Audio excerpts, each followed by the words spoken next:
Começa agora mais um programa TV Secor, o canal do comerciário que você assiste todas as manhãs, segundas-feiras, em www.secor.org.br, também em www.tvosasco.com.br e pelo canal 6 da operadora Multivia. Hoje nós vamos falar sobre direitos das crianças e adolescentes, com o Antônio Dantas, ele que é presidente do Conselho Municipal de Defesa da Criança e do Adolescente. Olá, Antônio, tudo bem?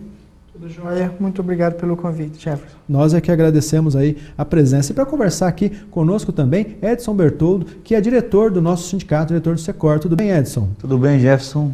Prazer estar aqui novamente. Muito obrigado pela tua presença. Vamos aqui conversar com o Dantas a respeito desse importante Conselho Municipal, que é o Conselho Municipal de Defesa da Criança e do Adolescente. Dantas, o Conselho Municipal, o CMDCA, ele não é a mesma coisa que o Conselho Tutelar, né? Não, de maneira alguma. É um outro conselho, um conselho distinto, porém as ações se complementam. O Conselho Municipal dos Direitos da Criança e do Adolescente, tão quanto o Conselho Tutelar, ambos foram criados na mesma época, 70 e 80, pela Lei 8.069, Estatuto da Criança e do Adolescente, e aí que distingue ações, né, as competências. A do CMDCA é deliberar, propor, né, e controlar as políticas públicas no âmbito do município, no âmbito do estado e em âmbito nacional, que tem o Conselho Municipal, o Conselho Estadual e o CONANDA, que é a esfera máxima. E os conselhos tutelares, que na verdade, de acordo com o Estatuto da Criança e do Adolescente, é a porta de entrada do sistema de violação do direito da criança e do adolescente. Então, quando tem um direito violado por um adulto, que está envolvida a criança e ou o adolescente, a porta de entrada do sistema para reparar esse direito são os conselheiros tutelares em todo o país. Então, o Conselho Tutelar é mais operacional, vamos dizer assim, ele trabalha no momento de constatação da violação, da constatação da violência contra a criança e o adolescente e procura ali encaminhar para os organismos do poder público ou não, que vão auxiliar na solução daquele problema. E o Conselho Municipal, então, ele vai tratar de planejar, de propor políticas públicas para a defesa da criança e do adolescente? Sim. Agora, o Conselho Tutelar, além dele constatar, ele tem uma ação legal, né, também de requisitar serviços públicos, né, de reparação do dano e também de informação e de orientação da família, da comunidade. O Conselho Tutelar ele tem que trabalhar na comunidade e para a comunidade. A matriz de ação do Conselho Tutelar tem e deve ser a comunidade. Agora, o CMDCA vai elaborar propostas de políticas públicas para crianças e para adolescentes que façam a prevenção ou para que minimizem os riscos da violência contra a criança e o adolescente. Sim, sem sombra de dúvida. Então, com os dados de ação do Conselho Tutelar, então o Conselho Tutelar, vou pegar um exemplo aqui de Osasco, diria que nos últimos 6 meses atendeu 1.000 casos. Desses 1.000 casos aqui, o Conselho Tutelar, e aí tem uma variação de ação, né?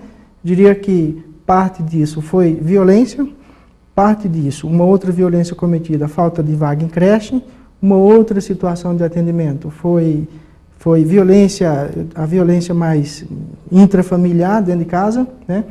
Então, esses dados chegam para o CMDCA, a gente faz uma análise interpretativa da ação da violação do direito na comunidade, e aí nós vamos deliberar ações, né, para as secretarias, porque a própria política pública atende essas necessidades no sentido de minimizar essas violações de direito para a criança e para o adolescente.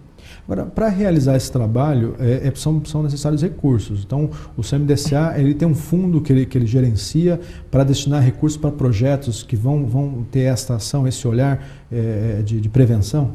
Sim, aqui em Osasco nós temos a lei que cria o fundo, a Lei 2.980, regulamentado pelo Decreto 9.624 de 2006.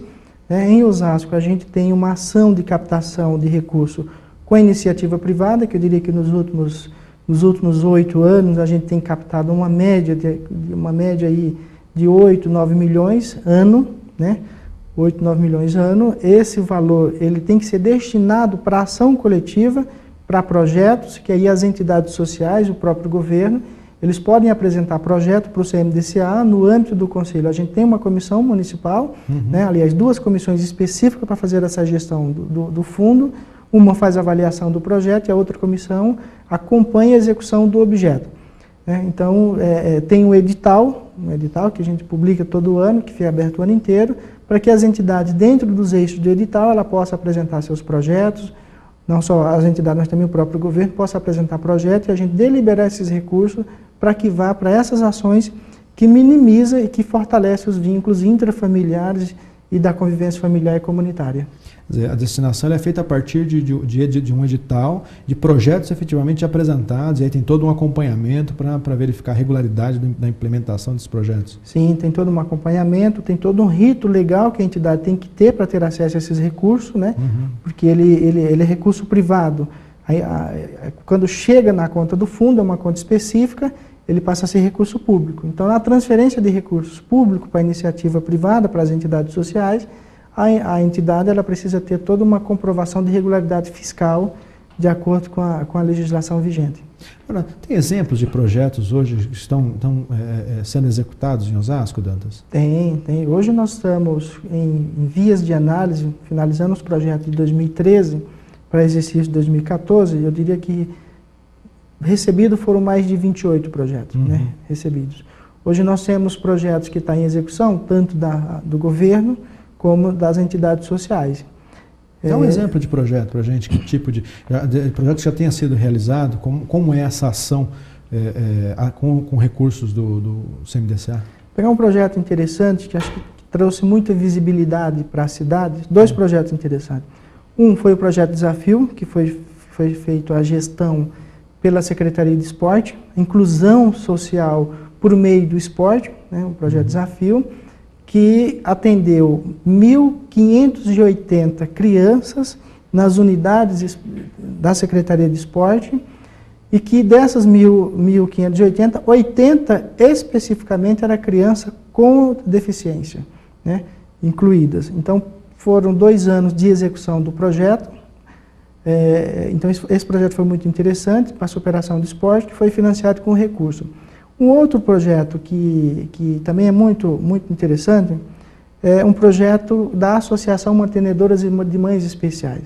Então, a AME, que é uma entidade social que fica na Vila dos Remédios, né? Estou fazendo propaganda da entidade, mas enfim... Mas tem um trabalho importante, tem que ser falado, né? Com certeza. Mas enfim, a AME ela tem uma especificidade no atendimento, que atende crianças e adolescentes com deficiência, e aí com todas as deficiências, deficiência múltipla, enfim...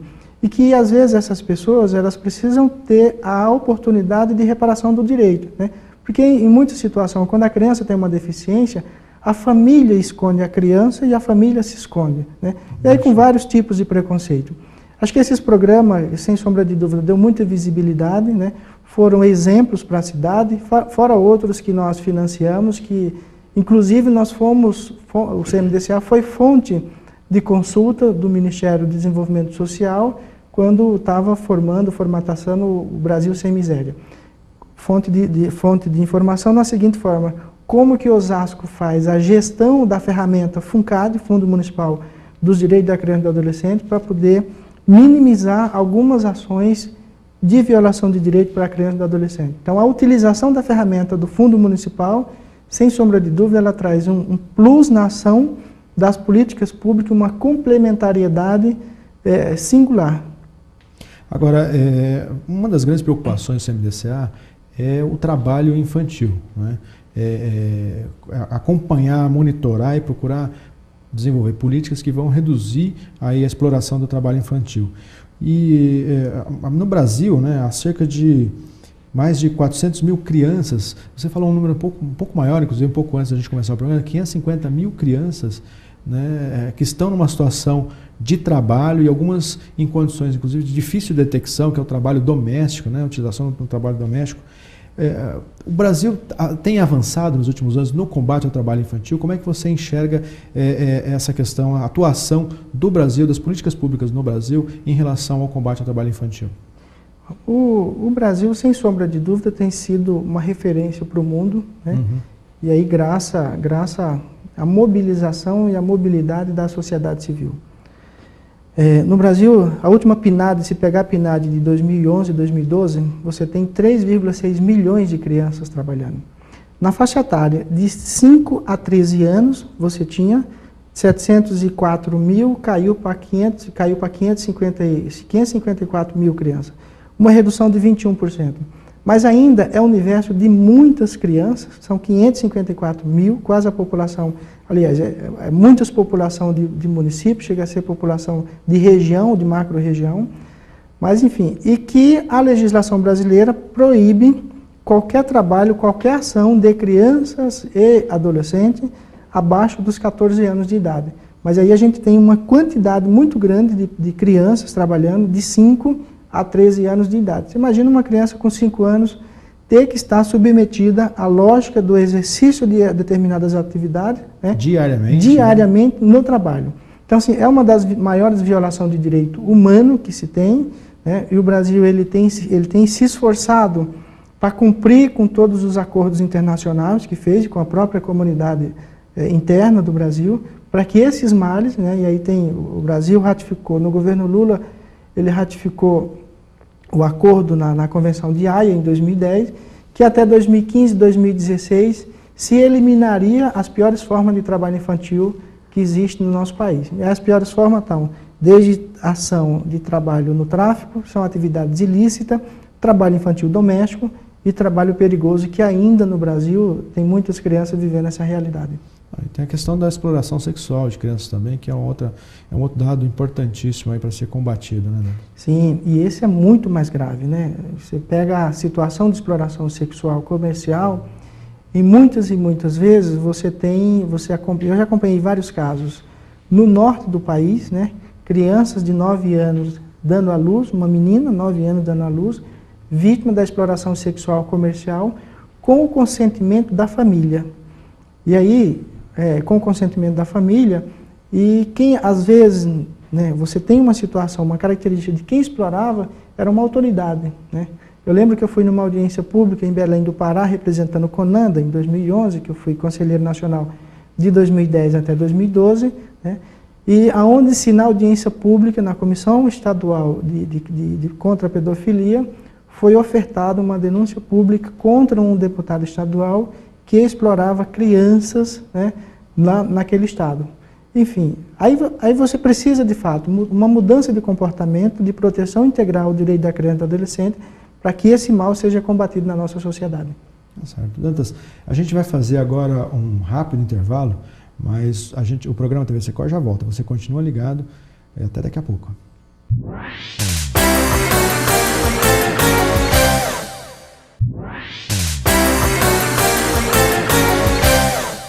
Estamos de volta com o programa TV Secor, hoje conversando com Antônio Dantas, que é presidente do Conselho Municipal de Defesa da Criança e do Adolescente. Agora, o Dantas terminou contando um caso para a gente, né, Edson, no primeiro bloco, sobre violação de direito cometido por uma autoridade. Mas muitas vezes essa autoridade são os pais das crianças, dentro de casa, que forçam ao trabalho. Complicado isso, educar não é forçar a trabalhar dentro de casa, né, Edson? Realmente, Jefferson, a gente está passando num momento tão complicado na questão da criança e do adolescente, né? Então você vê esse tipo de caso que está acontecendo, que o nosso Dantas citou aqui, de autoridades, né, que fazem esse tipo de coisa com as crianças e realmente lá em si, quando a gente fala região norte, nordeste, hoje já mudou muito o cenário, mas antigamente era uma região muito pobre, onde as pessoas se sujeitavam a qualquer tipo de coisa para poder sobreviver. Então, eu nem vou entrar muito na questão do tema, porque o Dantas é uma enciclopédia, tem um conhecimento de causa, né? E fica aqui para os trabalhadores comerciárias, curtir muito essa entrevista, que é de muita valia para vocês que estão aí em casa. Isso aí. Agora, ô Dantas, a vinda do ECA, do Estatuto da Criança e do Adolescente, ajudou o Brasil a combater a violação de direitos das crianças e adolescentes? Sim, sem sombra de dúvida. Na verdade, o ECA é a Bíblia, né? A Bíblia é um marco referencial legal que todos nós temos que cumprir. Acho que o ECA deveria ser livro de cabeceira para todo adulto, né? Porque quem viola o direito da criança e do adolescente, sem sombra de dúvida, é a ação do adulto. E aí acho que através do ECA, ou por meio do ECA, né, na operacionalização da lei, o Brasil foi signatário de vários outros compromissos internacionais. Que a partir do ECA, e o ECA vem se modificando, vem se alterando cada vez melhor, né? Vários artigos do ECA já foram alterados e punido, né, punido assim, em artigo que foi alterado que não prescrevia crime para quem violasse o direito da criança e do adolescente. Hoje, com essas alterações, já criminaliza, né, e com pena máxima. Né. Tem crimes que é classificado que é crime hediondo, então não tem pagamento de fiança, a pessoa tem que ficar presa em regime fechado. Mas assim, tem várias evolução do próprio estatuto. Agora, o ECA ele tem que ser compreendido que é uma lei pedagógica. O ECA não pode ser compreendido como uma lei, como dito no juridiquês, né? Como uma lei que é legal. Né? Ele tem uma ação toda pedagógica. Que é só para ter aplicação só punição fria. Né? Não, o ECA ele tem uma compreensão que ele muda todo um sistema de compreensão, desde a gestão, desde a aplicabilidade e desde a interpretação. O ECA ele vem para ensinar, ele não vem para punir. Né? E hoje a gente vê algumas situações de alguns canais, de alguns comunicadores que acham que o ECA é para punir, que não pune o adolescente. O ECA dá certas regalias para o adolescente quando comete um ato infracional. Isso não é verdade. O adolescente que ele é submetido, ou que ele é vítima, ou acompanha uma situação de violência, né, o ECA tem punição. Uma das maiores punições para qualquer ser humano é você tirar do seio social. Encarceramento. Não tem pior, né, punição do que isso. Tirar do convívio social. Só que você tem que tomar preocupação, tem que ter preocupação assim, quando você tira uma criança ou uma adolescente do seio social, pedagogicamente e psicologicamente, você faz com que essa pessoa perca as referências coletivas. A possibilidade de tornar um adulto mais violento, um adulto, né, mais agressivo na relação social e no convívio social é muito maior. Então ele tem que ter uma aplicabilidade pedagógica, então tem que ter as medidas socioeducativas, a comunidade tem que se responsabilizar pelo cuidado, pela garantia do direito da criança e do adolescente, porque esses, de acordo com a legislação, somos nós adultos que temos que proteger, que temos que fazer com que ele conviva no seio social livre de substâncias entorpecentes, até para não ser atraído, mas isso é um trabalho da sociedade, um trabalho do adulto, né? Coisa que aí o adulto viola, transgride todas essas ações, todos esses direitos na comunidade, coletiva e individual, né? O adolescente, na maioria das vezes, a criança ou adolescente, ele é submetido, ele é uma vítima do sistema da relação social. E quando ele acaba participando, e assim, várias situações se caracterizam. Condição da família, a condição socioeconômica da família, em não poder, a ausência de políticas públicas na área do trabalho, aí, né, o sindicato faz uma ação muito interessante, né, para que todos tenham trabalho decente, de acordo com a OIT, mas às vezes não tem política pública de trabalho, não tem uma política educacional que de fato perceba a aptidão do cidadão, né, para que ele... Dê ferramentas para que ele desenvolva essas aptidões, suas oportunidades, né? Sim. Nós não temos um processo de educação integral para que, de fato, ocupe o tempo da criança e do adolescente, né? No processo educativo. Então, são várias violações de direito que o próprio Estado não consegue suprir. E aí, a relação social, a criança e o adolescente, ela é vítima duas vezes. Ela é vítima pela ausência do Estado, pela política pública, e ela é vítima quando na relação social que cada um tem... Os adultos acabam desrespeitando seus direitos. Aí na hora do ilícito, na hora da infração, tem que prender, tem que ficar trancafiado. Maioridade penal, redução da maioridade penal agora, né? Já tem todo um processo antes para discussão. Agora, você tocou no assunto, né? A gente nem tinha planejado aqui, mas acho que é importantíssimo essa questão da maioridade penal. Há dispositivos no próprio ECA para encarcerar, para tirar do convívio, há punições previstas, só que de uma forma em que assim, não sejam depositados crianças e adolescentes na cadeia para ficar lá até os 25, 30 anos, e no momento que saem já formados no crime, né? Ele entrou lá por causa de alguma questão menor, provavelmente, que é a grande maioria dos ilícitos cometidos por crianças e adolescentes, né? Não são atentados contra a vida, são pequenos roubos, pequenos furtos, pelos quais eles vão ser encarcerados, se reduz a maioridade penal, e aí nesse momento acaba se formando para o crime, né, Dantas? Sim. Não, acho que essa é uma... Primeiro, você tocou na questão da redução da idade penal. A proposta de redução da idade penal é crime contra a humanidade. A pessoa que defende isso está defendendo o crime contra os seres humanos. Eu classifico como crime. tá certo?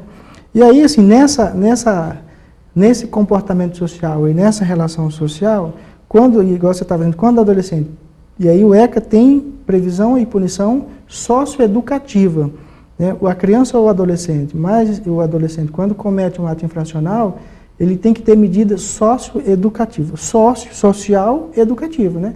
Então não pode tirar ele do convívio social. A medida tem que ser pedagógica. O problema é que a gente tem um sistema que está falido. Literalmente o sistema está falido. O SINASE, que é uma lei nacional que veio para mudar essa cultura de aplicabilidade das medidas socioeducativas para os adolescentes, né, que aí está num processo de implementação no Brasil, está se discutindo a aplicabilidade do SINASE, que de fato requer todo um processo de convivência familiar e comunitária numa ação que um adolescente foi vítima dessa violação. Agora, eu falo sempre que os adolescentes são vítimas. Pegar exemplo numa situação ilícita de tráfico de droga. Quem é que permite e quem é que traz o tráfico, quem é que traz a droga para a comunidade, para dentro de casa? É o adulto. Não é nenhum adolescente que sai daqui que vai buscar droga na Colômbia, em qualquer outro lugar do mundo. Só se permite com que esses produtos ilícitos cheguem, quem faz isso é o adulto. Isso é uma violação de direito. Ah, certo. Dantas, nós estamos chegando aí próximo do final do nosso tempo. Nós temos um especial para esse encerramento do TV Secor aí, um encontro temático que o Secor realizou. Mas antes disso, eu pedi aqui, o Edson, você tem alguns informes aí de empresas que estão dando dor de cabeça e que o sindicato vai para cima durante essa semana, né, Edson? Vocês, bem rápido, para a gente ir para o encontro temático de gestão. Empresas B2W, Loja 100 e Almart. A gente está de olho porque temos reclamações. Comerciário e comerciária, faça sua denúncia na sede, subsedes da sua região. Itapevi, Barueri, Carapicuíba, Osasco. Não precisa se identificar. Traga ferramenta para nós, traga informações que a gente vai checar a informação, checar a denúncia. Você não vai ser identificado. Vamos para o encontro temático, Jefferson. Olha, isso aí. Vamos agradecer aqui a presença do Dantas. Dantas, muito obrigado pelas informações. Nós vamos convidar o Dantas para vir outras vezes aqui falar desse tema tão importante que é a defesa da criança e do adolescente. E você vai ficar agora, no final, com o encontro temático que o Secor realizou na Praia Grande, no último dia 22 de março, para fazer a formação dos trabalhadores do sindicato, dos diretores do sindicato, para melhor atender você, comerciário ou comerciária. Então fique aí com imagens, né, Edson? Você esteve lá, acompanhou essa atividade, foi um encontro bacana para o sindicato, né, Edson? Bacana, Jefferson, como todos estão vendo aí as imagens, o fundo. Esse encontro de gestão, esse encontro temático já é uma cultura que o sindicato adquiriu ao longo dos mandatos, né? O ano passado, 2013, foi um encontro temático de gestão, onde abordou a questão da natureza, sustentabilidade social. E esses projetos de 2013 foram aprovados pela diretoria e estão sendo executados em 2014. Sendo mais claro que a questão da reciclagem, nós vamos começar a fazer a reciclagem, a questão do copo plástico, a gente está abolindo a questão dos copos plásticos nos sindicatos, vai ser agora a xícara de cerâmica. Nós estamos implantando uma ginástica laboral para a questão do trabalhador no seu posto de trabalho. Então, o encontro de 2013 já está sendo implementado em 2014. Esse 2014 que vocês estão vendo as imagens no fundo aí, umas imagens bem bacanas, reuniu todos os membros da diretoria, todos os funcionários, todas as sedes do subsede do Secor. Levamos para a nova colônia da Praia Grande. Você, sócio, sócia, pode consultar a secretaria, que a colônia da Praia Grande está aí, tem até imagens, você vê que beleza, foi logicamente a sua contribuição que fez a gente adquirir essa colônia. E o tema de 2014 foi comportamento. Então a questão do comportamento é o quê? É dar um padrão de qualidade no atendimento ao sócio e à sócia do nosso sindicato, Jefferson. Tá certo. Muito obrigado, você fica aí com uma palhinha do que foi esse encontro e você já sabe, não fique só, fique sócio. Confira no site do seu sindicato em www.secor.org.br todos os benefícios e vantagens de ser um associado. E nós aguardamos você na próxima semana. Até lá. Nós enterramos as desculpas, certo? Agora nós vamos colocar aquele outro papel que vai nos elevar. Aquilo de bom, aquilo que a gente pode atualizar, pode melhorar comportamentalmente, certo? nós já enterramos todas as desculpas. Agora, nós vamos elevar aquilo que vocês colocaram de bom, lembra? Sim ou não? Sim ou não? Tudo aquilo que foi colocado, nós vamos tentar elevar para o alto. Vamos lá. Veja, não diga foi que muito bom, não foi, gente? Parece que a gente limpa assim a alma, não é? Né? Os nossos sonhos aí elevando, né? E aquilo que faz mal, que show mesmo, né? Que vai embora tudo isso e que eleva os nossos pensamentos, né? Pode até ficar maluco ou morrer na solidão. É preciso ter cuidado para mais tarde não sofrer. É preciso saber viver. Parabéns a todo mundo. Muito obrigado de verdade.